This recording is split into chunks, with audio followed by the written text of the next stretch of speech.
All right, guys, so I've told you before that I have fully bought into the narrative that the Biden-Harris White House is in shambles, right? That Biden and Kamala got a beef, right? They beefing. They don't really like each other like that, right? Because, I mean, listen, what was the real reason that Biden picked Kamala as his running mate?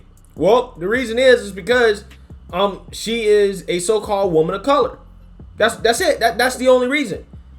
And the Democrat establishment told Biden that, hey, this is who you have to pick, even though she's not really qualified to be vice president. Now, lo and behold, Biden and Kamala are now in office, and we've had numerous stories come out about how there is dysfunction in the White House. How Biden and Kamala ain't really feeling each other all that well, and we kind of see this manifest itself in the public, right? As Kamala has noticeably distanced herself from Biden. When they first got into office, the two was tied at the hip, right? It was the Biden-Harris administration. At one point, people thought that Harris was actually running the White House. However, we've learned that that's not really the case, and the actual case may be that somebody is controlling Biden, right? Because Biden's obviously a mindless puppet, but it's not Kamala, right? Kamala's just kind of doing nothing, right? Kind of just out there, right? She's just kind of there. And we have the mainstream liberal media, CNN, confirming things that I've basically been telling you guys for months now, which is, again, that the White House is dysfunctional and that there is definitely some relationship issues going on between Kamala and Biden. So I want you guys to actually watch CNN report on this and think about all the times that we've already talked about this in terms of what was going on. The accounts come from nearly 3 dozen current and former Harris aides, administration officials, Democratic operatives, donors, and outside advisors who spoke to CNN about the complex reality inside the White House. On one side, members of Harris's inner circle who believe she's being sidelined and set up to fail instead of being positioned to be a future president. One former high-level Harris aide put it this way, we put this up on screen, they're consistently sending her out there on losing issues in the wrong situations for her skill set. CNN has also learned Harris has told confidants she feels constrained in what she's able to do. The mood, apparently summed up by this satirical headline from The Onion, goes like this, that Harris defenders sometimes pass around when they're feeling annoyed. White House urges Kamala Harris to sit at computer all day in case emails come through. Of course, it's not that bad inside the White House. But on the other side of things, you have West Wing staffers who say they're completely exasperated, throwing up their hands at what they perceive as some of Harris's awkward mistakes, including some cringy answers on Israel and the border crisis. Sources tell CNN there's also the belief that Harris's staff has repeatedly failed her and left her exposed. I'm joined now by the journalist behind all of this reporting, CNN senior reporter Isaac Dovere. Isaac, great stuff as always from you. Let's begin with what's going on with Harris's office. What's with all the finger pointing behind the scenes? As I was describing it to somebody, this is what political reporting was like when we were on Earth One, right, before Donald Trump came along. Sometimes this goes on behind the scenes at administration, and so it's not too surprising that it's happening now, but very interesting. It does, but of course the particular situation here is that Kamala Harris is perceived as someone who is likely to be running for president in the future. Why is she perceived that way? She's run in the past. She's the incumbent vice president. Also, Joe Biden will be 82 years old in 2024. He says he's running for president, for re-election.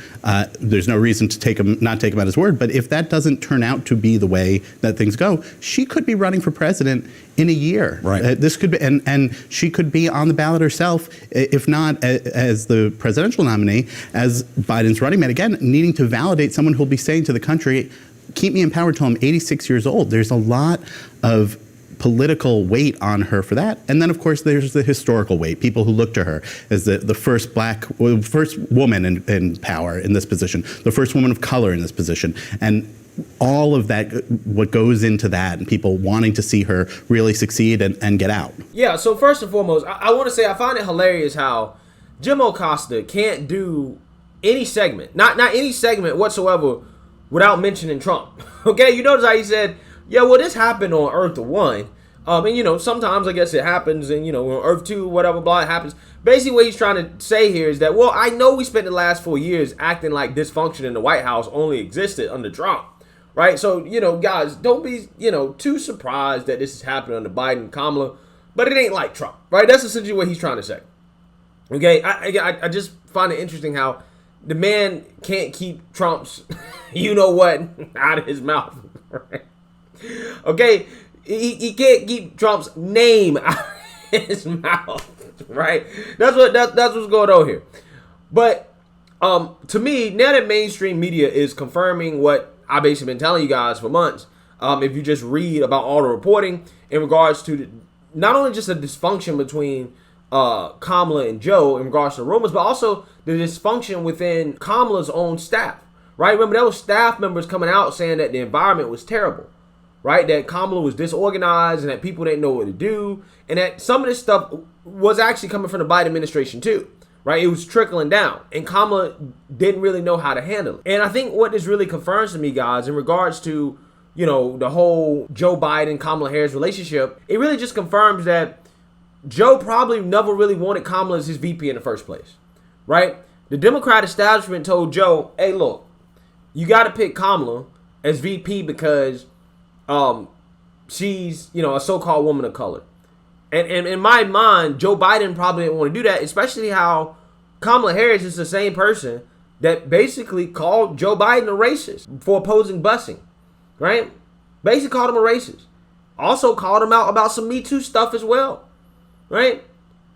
And afterwards, there were reports that, you know, Jill Biden told Kamala to go F herself after some of the things that Kamala said about Joe. So with that being said, in what world do we think that Joe Biden just forgot about that and just forgave Kamala for airing that out to the world, right? Just because he was forced to make her VP. So I think that there's still some beef there. I think that there's still some bad blood there, especially when it comes to Jill Biden.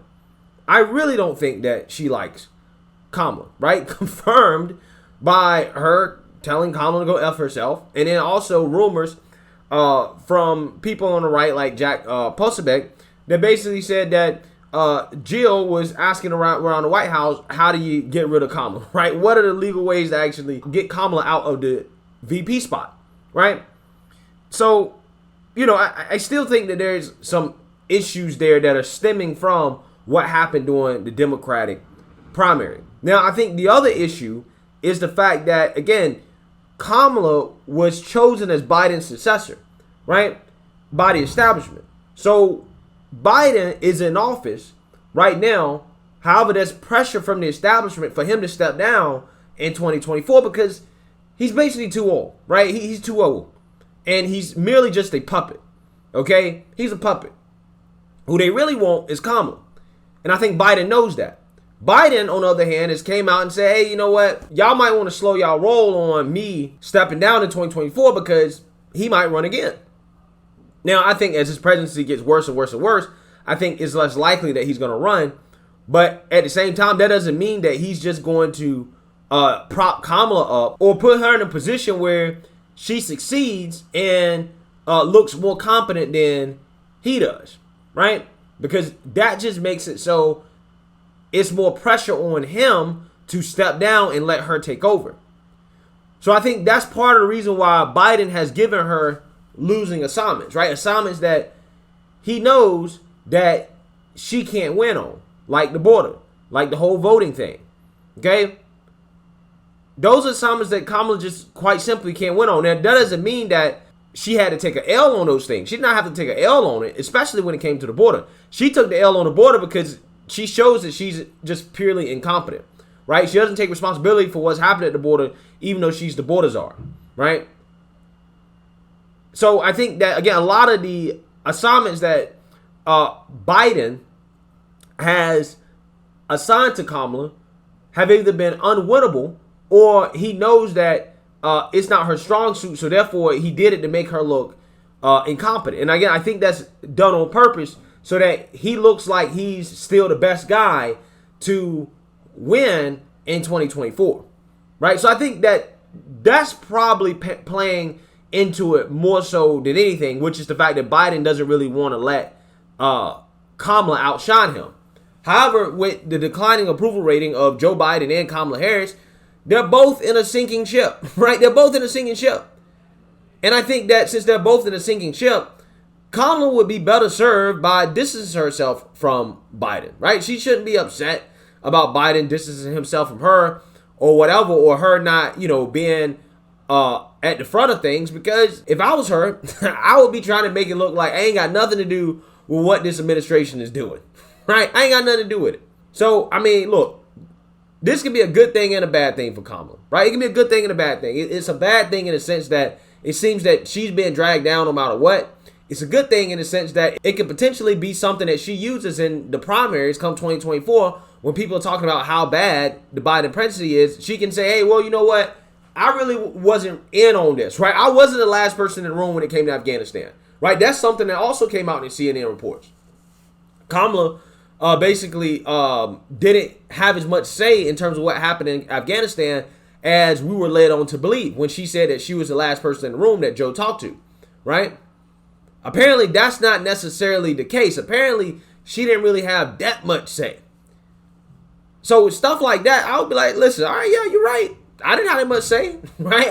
I wasn't really doing nothing. All this that's happened under Biden, the crisis, the border crisis, Afghanistan, inflation, the supply chain crisis, that's all him, right? I had no input on those decisions. I'm just saying, this could be potentially a good thing for her if she knows how to finesse it come 2024. But regardless, I think that she's so unpopular and that she's so disliked, it's not really even going to matter.